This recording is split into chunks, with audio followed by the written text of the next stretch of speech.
दोस्तों नमस्कार, आप सभी का स्वागत है आपके अपने यूट्यूब चैनल एग्जाम स्कैनिया पर। दोस्तों आप सभी की आगामी यूपी पुलिस कांस्टेबल भर्ती परीक्षा 2024 की बेहतर तैयारी के लिए जीके जीएस का प्रैक्टिस सीरीज चलाया जा रहा है, जिसके अंतर्गत आज की इस वीडियो में हम आप सभी लोगों के लिए लेकर के आए हैं जीके जीएस का प्रैक्टिस सेट नंबर 18, जिसमें 40 महत्वपूर्ण प्रश्नों को इंक्लूड किया गया है, जो आपकी आगामी परीक्षा की दृष्टि से बहुत ही इंपॉर्टेंट है। दोस्तों तो आप सभी से निवेदन है कि वीडियो को अंत तक देखें और प्लीज वीडियो को लाइक करें, दोस्तों में शेयर करें।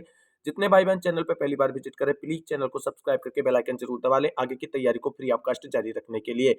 आप चैनल की प्रैक्टिस सीरीज से जो है आने वाली परीक्षा जो 17 और 18 फरवरी को होने वाली है, उसमें 38 में 38 जीएस के क्वेश्चन सही कर सकते हैं अगर कंटिन्यूअसली आप प्रत्येक प्रैक्टिस सेट को कवर कर रहे हैं तो आइए दोस्तों शुरू करते हैं आज का ये प्रैक्टिस सेट और देखते हैं आज के प्रैक्टिस सेट का पहला क्वेश्चन। पहला प्रश्न है दोस्तों, लॉर्ड डलहौजी की विलय नीति का प्रथम शिकार निम्न में से कौन हुआ था? Option A Jhansi, option B Satara, option C Karauli और option D Sambalpur. Right answer इस प्रश्न का होगा option number B, Lord Dalhousie की विलय नीति का या जिसे व्यक्तिगत सिद्धांत भी कहते हैं, उसका प्रथम शिकार जो है सतारा हुआ था।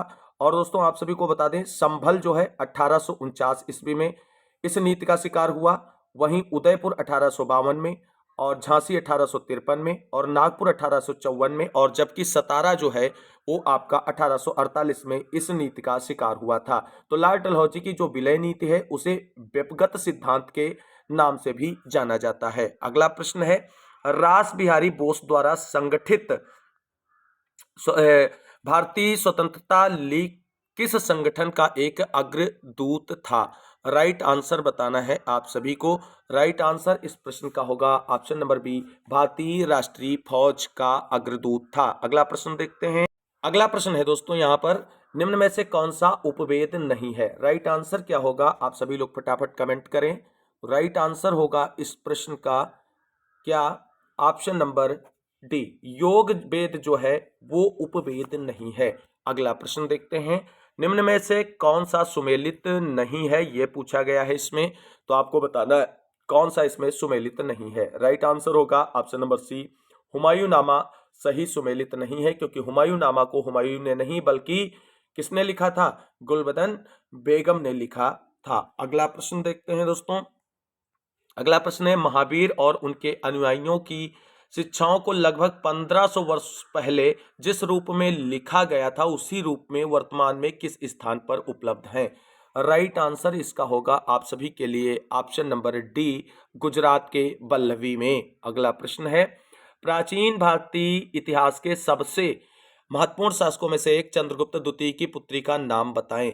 राइट आंसर क्या होगा इस प्रश्न का? ऑप्शन नंबर डी होगा प्रभावती गुप्त। अगला प्रश्न देखते हैं, 14वीं शताब्दी के दौरान भारत में किसने सोने व चांदी की नियमित मुद्राओं के स्थान पर सस्ती धातुओं से निर्मित सांकेतिक मुद्रा का उपयोग शुरू किया था? राइट आंसर होगा आप सभी का ऑप्शन नंबर बी, मोहम्मद बिन तुगलक ने सांकेतिक मुद्रा प्रारंभ की थी।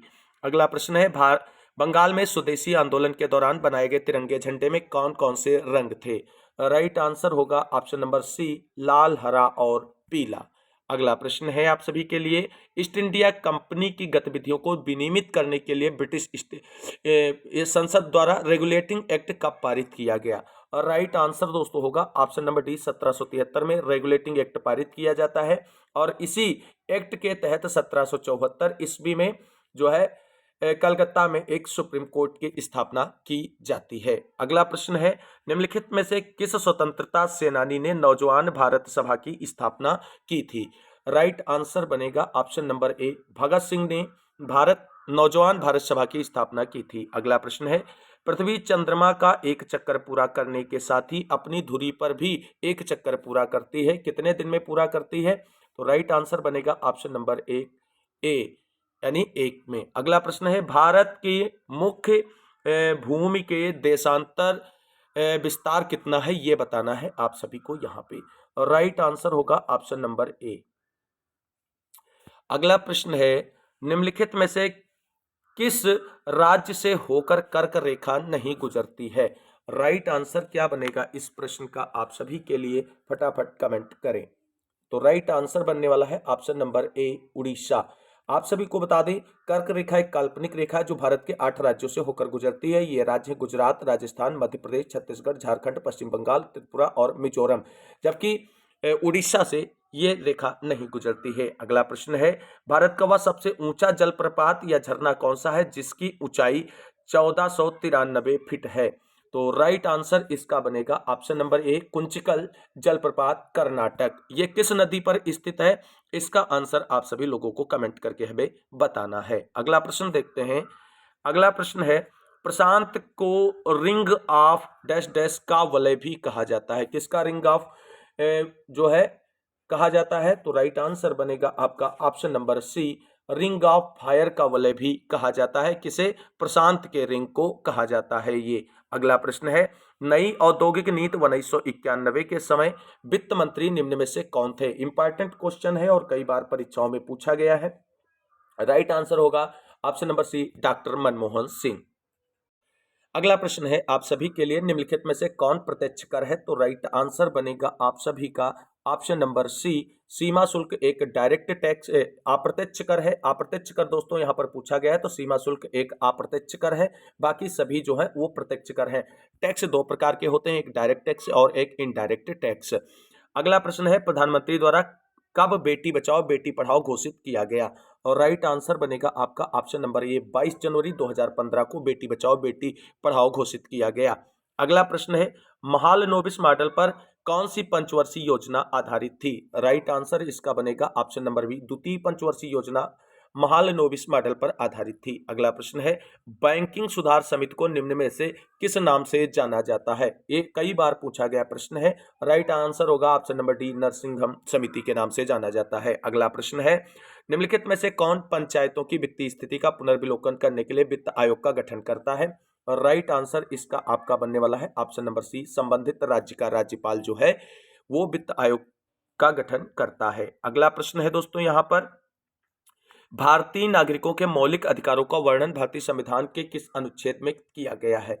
राइट आंसर होगा ऑप्शन नंबर बी, संविधान के अनुच्छेद 13 से 36 तक जो है मौलिक अधिकारों का वर्णन देखने को मिलता है। राइट आंसर क्या होगा इसका? सॉरी, 22 का राइट आंसर दोस्तों ऑप्शन नंबर ए होगा। ये गलत हो गया दोस्तों, ये नहीं, 12 से 35 तक, 36 नहीं, 12 से 35 तक। माफी चाहते हैं, इस प्रश्न का आंसर आप सभी लोग एक बार ध्यान दें, ऑप्शन नंबर ए सही होगा यहाँ पर। अगला प्रश्न है दोस्तों आप सभी के लिए, निम्नलिखित उच्च न्यायालयों में से कौन सा एक से अधिक राज्य केंद्र शासित प्रदेशों के लिए है? तो इस प्रश्न का जो राइट आंसर बनेगा ऑप्शन नंबर डी बनेगा, मुंबई उच्च न्यायालय। अगला प्रश्न है, भारत के संविधान के अंतर्गत विषय तथा संबंधित सूची के बारे में निम्न युग्मों में से कौन एक सुमेलित नहीं है?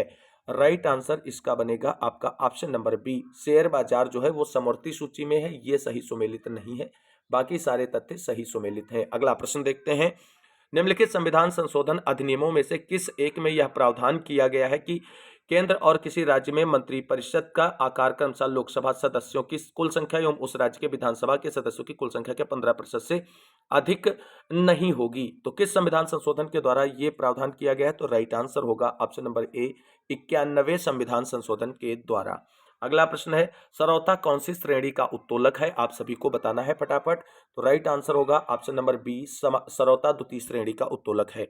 अगला प्रश्न है, दूरदृष्टि से पीड़ित व्यक्ति के नेत्र में किस वस्तु का प्रतिबिंब कहां पर बनता है? राइट आंसर होगा आपका ऑप्शन नंबर सी, रेटिना के पीछे बनता है। अगला प्रश्न है, कृत्रिम सिल्क के रूप में कौन सा सिंथेटिक फाइबर जाना जाता है? राइट आंसर होगा इसका ऑप्शन नंबर ए, रियान को जो है कृत्रिम सिल्क या सिंथेटिक फाइबर के नाम से जाना जाता है। अगला प्रश्न है, कृत्रिम वर्षा के लिए प्रयुक्त किया जाता है, किसका प्रयोग किया जाता है? ये आप सभी को बताना है। राइट आंसर होगा option number B, silver iodide का प्रयोग किया जाता है कृत्रिम मेघ बीजन के लिए और जिससे कृत्रिम वर्षा कराई जाती है। अगला प्रश्न देखते हैं। अगला प्रश्न है दोस्तों, पौधे के किस भाग से हल्दी प्राप्त की जाती है? तो राइट आंसर इसका होगा ऑप्शन नंबर सी, तने से जो है वो हल्दी प्राप्त की जाती है। अगला प्रश्न है दोस्तों, और आप सभी के लिए बहुत ही इंपॉर्टेंट क्वेश्चन है क्योंकि रचनाओं से आप सभी के एग्जाम में प्रश्न पूछा जाएगा। निम्न में से कौन पुस्तक द योगा सूत्र फॉर चिल्ड्रन के लेखक या लेखिका हैं? राइट आंसर इसका क्या बनेगा? राइट आंसर बनेगा option number A, Rupa pi the yoga सूत्र फॉर चिल्ड्रन पुस्तक की लेखिका हैं। अगला प्रश्न है, किस तिथि को अंतरराष्ट्रीय उष्णकटिबंधीय दिवस के रूप में मनाया जाता है? राइट आंसर इसका बनेगा आपका ऑप्शन नंबर बी, 29 जून को अंतर्राष्ट्रीय उष्णकटिबंधीय दिवस के रूप में मनाया जाता है। अगला प्रश्न देखते हैं। अगला प्रश्न है, निम्नलिखित में से कौन सी बेलारूस की राजधानी है? राइट आंसर यहां पर आप सभी का बनेगा ऑप्शन नंबर ए, मिन्स्क जो है वो बेलारूस की राजधानी है। अगला प्रश्न देखते हैं, निम्नलिखित में से कौन सा दिन कंप्यूटर साक्षरता दिवस के रूप में मनाया जाता है? राइट आंसर इसका बनेगा आपका ऑप्शन नंबर बी, 2 दिसंबर कंप्यूटर साक्षरता दिवस के रूप में मनाया जाता है। अगला प्रश्न है, उत्तर प्रदेश के प्रसिद्ध खिलाड़ी सैयद मोदी का संबंध किस खेल से है?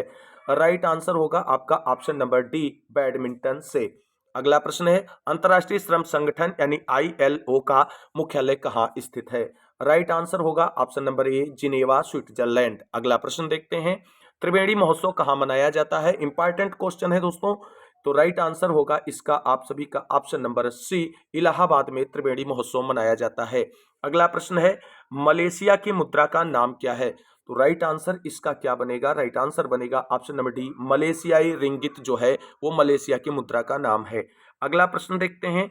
अगला प्रश्न है, ग्लिम्पसेज ऑफ वर्ल्ड हिस्ट्री नामक किताब के लेखक कौन है?